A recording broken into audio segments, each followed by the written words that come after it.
Hello and welcome back to the Movie Clubhouse podcast. Today, what do we have on the agenda if not our Ahsoka episode 6 aftertalk? Man, we just finished this episode and it was crazy. Much over expectations because we didn't think after episode 5 last week that it could get any better, but it did. It certainly did. This episode was a banger. We don't know where to start, so we're just gonna ramble on. This episode was such a great one, mainly because it had such a fine line of thread when it comes to story. If episode 5 was great when it comes to mainly contents, this episode was extra good when it comes to story. It had some great content as well, but the story was extra splendid, if you would put it like that. This episode starts off with Ahsoka and Yu-Yang riding in the Purrgil or the Space Whale as we saw in the end of episode 5. And Ahsoka is not featured in this episode only in the first scene that lasts for a couple of minutes. Then there is no Ahsoka for the rest of the show. And that's a bit weird because there is the Ahsoka series. And here it comes in that you feel that this is really a kind of a sequel to Star Wars Rebels. It's not just an Ahsoka show. But there was not that much Ahsoka in this episode, but that's fine because it was still great. Would it have been better with some more Ahsoka? Maybe, but it was fine without her as well, because we got so much other great stuff. This episode was titled something like Far, Far Away, and it started off with Yu-Yang telling a story to Ahsoka, but we didn't get to hear this story, because after he started telling the story, we got the title screen, and then we switched over to Sabine Wren, and Baylan Skoll, and Shin, and Morgan Elsbeth in their space ring traveling through hyperspace to probably get to Thrawn, because that's exactly what they did. They finally arrived at this other galaxy and on another planet, which was really cool designed. This new planet that they arrive on is some kind of wasteland, and what do we not see on that planet if not, was it Night Sisters? We think it was Night Sisters. Or there are some kind of ancient witches, or great mothers I think they are called, on this new planet, in this far, far away galaxy. I think they are some, not relatives, but they are related to Morgan Elsbeth in some way. And they seem to be Night Sisters of, not Dathomir, but Dathomir, something like that. Something similar to that. And they are so cool. We see them do some magic, and they seem to be an integral part of the story going forward, because we see them later again, further down in the episode. But they finally arrive in this new galaxy, this place where Thrawn should be exiled.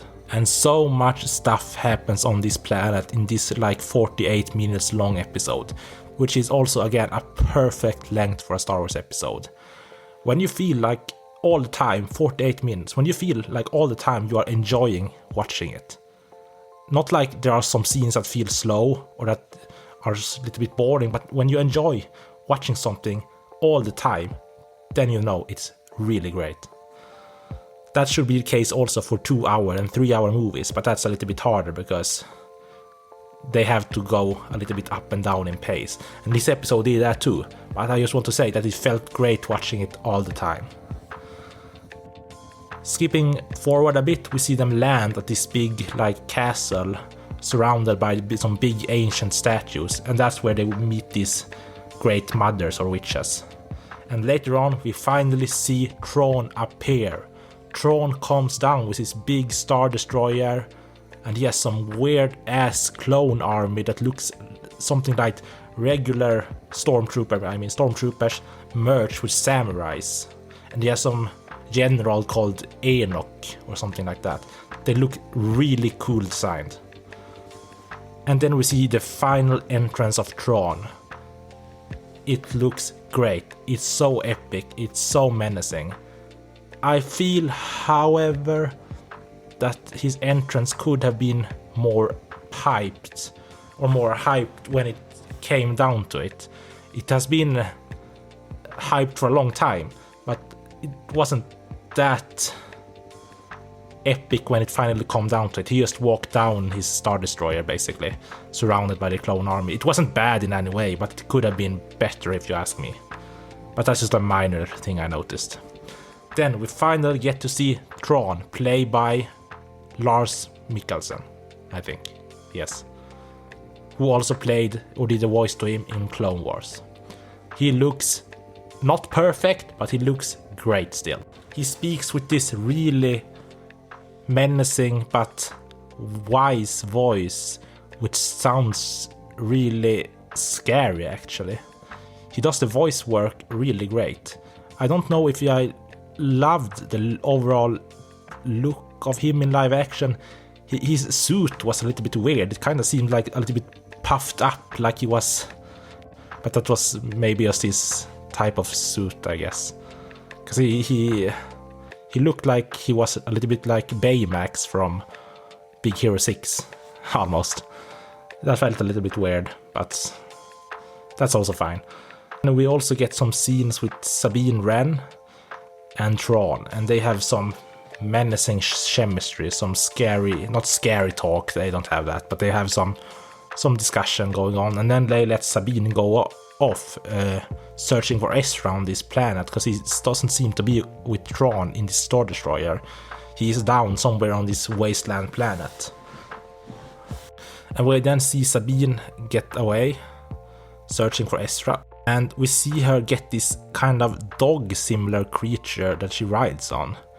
And it has some of the funniest scenes that I have seen in the Star Wars series yet, even when counting in some of the Grogu and Mando scenes, because this creature behaves like a dog and it kind of looks like a big dog, and Sabine and this dog creature has some really funny scenes together, and it's really cute actually.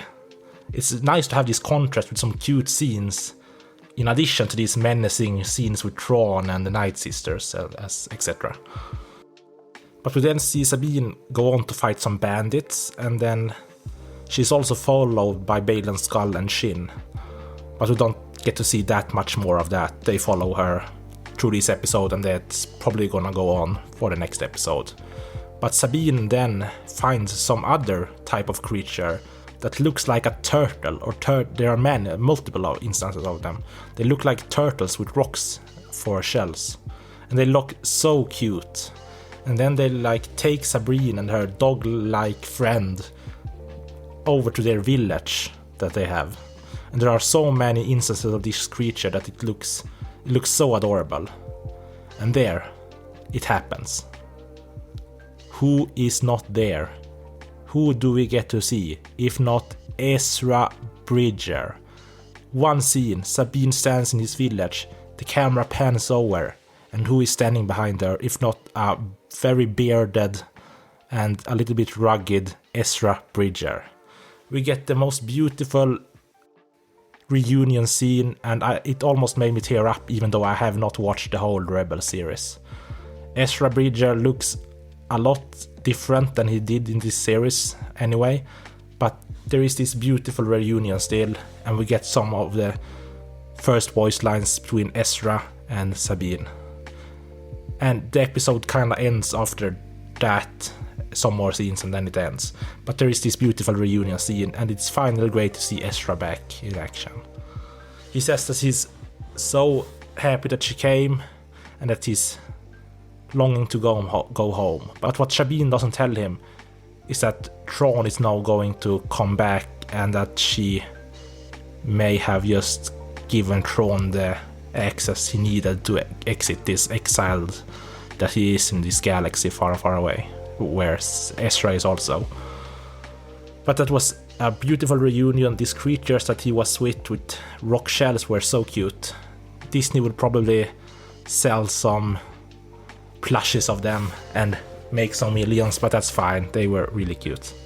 And this dog creature was also, I hope they sell some kind of toy for that, because I'd like one of those. But then we also get some more Thrawn scenes, and Thrawn and Night Sisters or Great Mother scenes. They tell Thrawn that Ahsoka is coming, that he can sense it, and Thrawn is saying that basically we should prepare for her arrival. So in next episode, episode 7, we have 2 episodes left, 7 and 8. We're probably gonna get some Ahsoka action once again when she arrives with Huyang to this new galaxy and this planet, which also was some kind of graveyard for these space whales. That's another reason why it was such a cool design, this whole planet. So Thrawn is basically, we are going to prepare, and they are at the time loading his Star Destroyer with some cargo that these Night Sisters or Great Mothers are having a deal with him that they are going to transfer out of this world or something like that. So they are loading at the time, and they are going to prepare for Ahsoka's arrival. That was the big things that happened in this very great and solid episode. Some other things I want to point out was the score. The music really hit hard, or not the music, but the score was just beautiful in this episode. I don't know who scored this, if it was Ludwig Göransson or it was someone else. I think it was someone else, but it was really beautiful. It really had this nice ambience, and it really touched my soul a bit, actually. It was really beautiful. We also get some nice lightsaber action in this episode when Sabine is fighting some bandits when she are on her way to find Ezra. It wasn't the most awe-inspiring lightsaber action I've seen, but it was great to have some, at least. I wonder if Ezra still has his lightsaber, and we will get to see some action with that later on. Because we are 2 episodes left, and we haven't seen that much footage from these 3 last episodes, including this one, the 2 that are going to follow, and this one. And that is so great that means we get so much surprises, and there are so much more in store for us. That makes me really, really hyped. I also want to say that I really would have liked a Baylan Skull series, or some more content with him. Rest in peace, Ray Stevenson. He does such a great job delivering some of his lines, and he seemed to be a phenomenal actor. I really like his portrayal of Baylan Skull. He has this calm to him, and he seems so wise.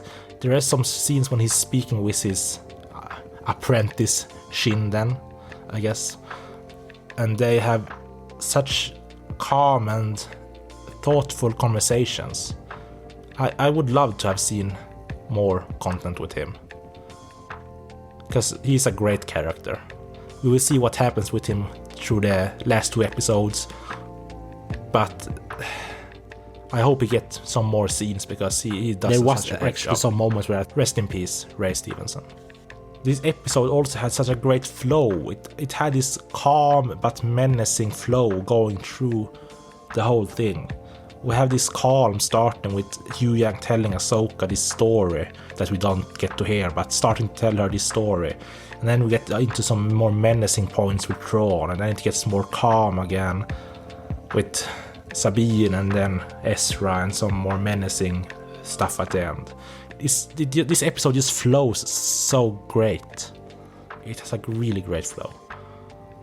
The only thing that really disappointed me was the arrival of Thrawn. I think it could have been shot or done in a more exquisite way, if I would put it like that. It was not cool enough for how long we have waited for it to happen. But this stormtrooper army that he has, that is merged with samurais almost, they look really cool. And there is also these bandits living in this wasteland on this planet. They are also similar to a samurai design, and they also look really cool.